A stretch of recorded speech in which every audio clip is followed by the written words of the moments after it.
Сегодня готовим вкуснейший торт подарочный, любимый десерт из детства. Сразу включим духовку и подготовим форму для выпечки. Застелим дно пергаментной бумагой. Бока можете слегка смазать маслом и присыпать мукой. Возьмем 2 сухие чистые миски и 4 яйца, в которых нужно отделить белки от желтков. Будем придерживаться технологии, так бисквит получится максимально пышным и легким. К желткам добавляем половину нормы сахара, то есть 60 грамм, и взбиваем до светлой пышной массы.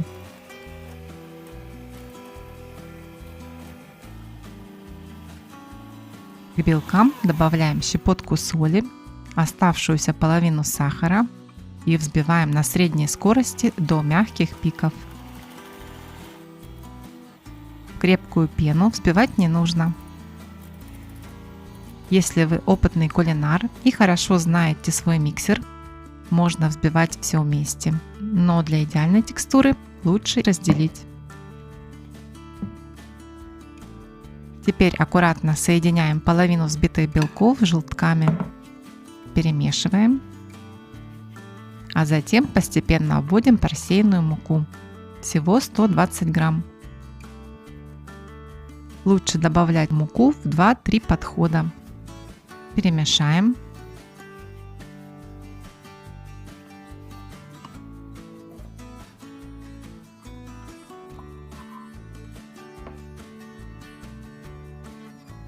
Кто хочет бисквит с более насыщенным вкусом, на этом этапе можно добавить 40 грамм сливочного масла, которое нужно растопить и остудить до теплого состояния. Добавляем оставшиеся белки и аккуратно перемешиваем лопаткой движениями снизу вверх.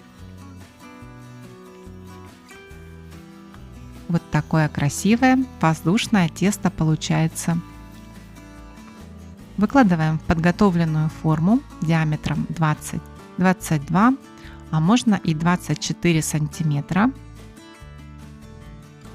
Разравниваем и отправляем в уже разогретую духовку. Выпекаем при температуре 170 градусов примерно 30 минут.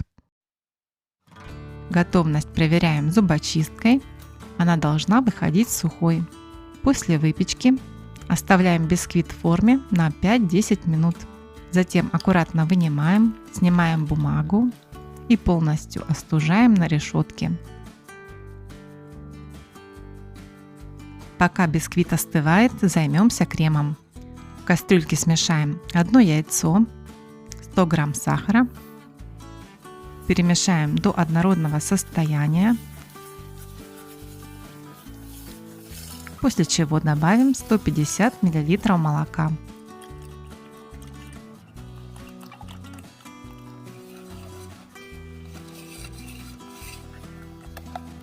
Все соединилось, ставим на средний огонь и варим, постоянно помешивая до загустения, но ни в коем случае не кипятим.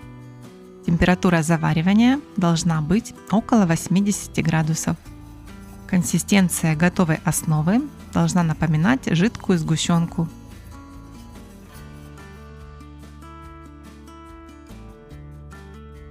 Заварную основу остужаем до комнатной температуры.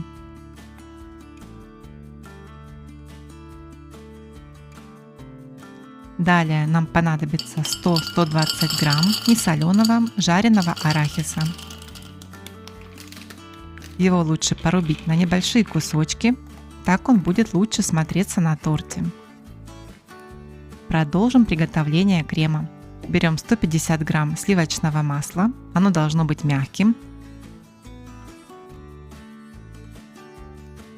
И взобьем до пышного состояния и побеления.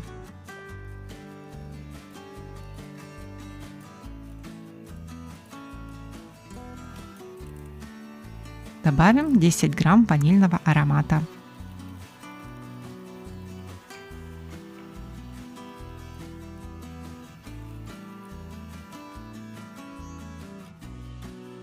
Теперь по столовой ложке вводим заварную основу в масло, взбивая на средней скорости. Чтобы крем не расслоился, заварная основа должна быть комнатной температуры. Если крем вдруг расслоился, подогрейте миску с кремом над теплой водой или в микроволновке и взбейте еще раз.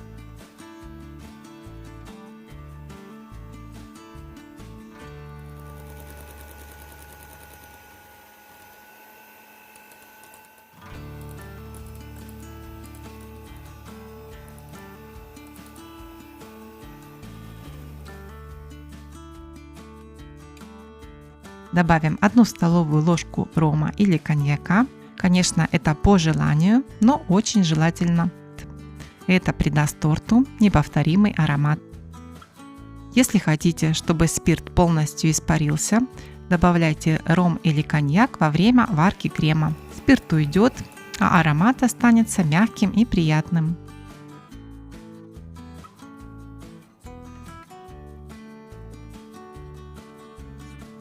Остывший бисквит разрезаем на 2 коржа. Это легко сделать длинным тонким ножом либо ниткой.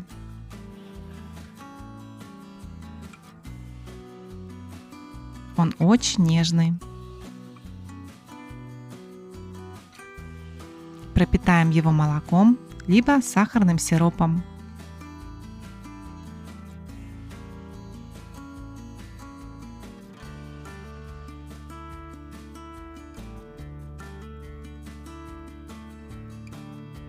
На первый корж выкладываем половину крема, распределяем равномерно.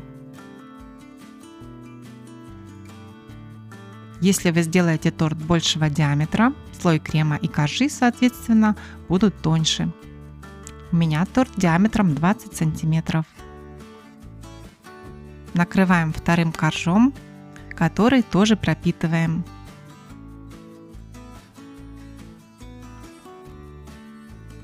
Покрываем оставшимся кремом, разглаживаем поверхность.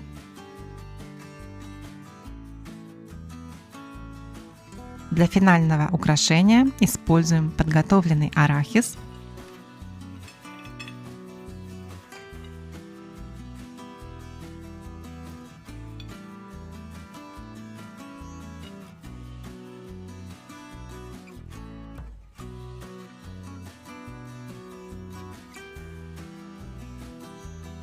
И сверху посыпаем торт сахарной пудрой. В Советском Союзе торт праздничный продавался в кондитерских и в гастрономах. Его можно было купить как целым тортом, так и по кусочкам. Цена оставалась доступной, а вкус делал его любимцем как детей, так и взрослых. Этот торт у меня всегда ассоциируется с праздником, теплом дома и ощущением детства. Наслаждайтесь каждым кусочком и радуйте близких. Это очень вкусно. Приятного аппетита! Всем пока!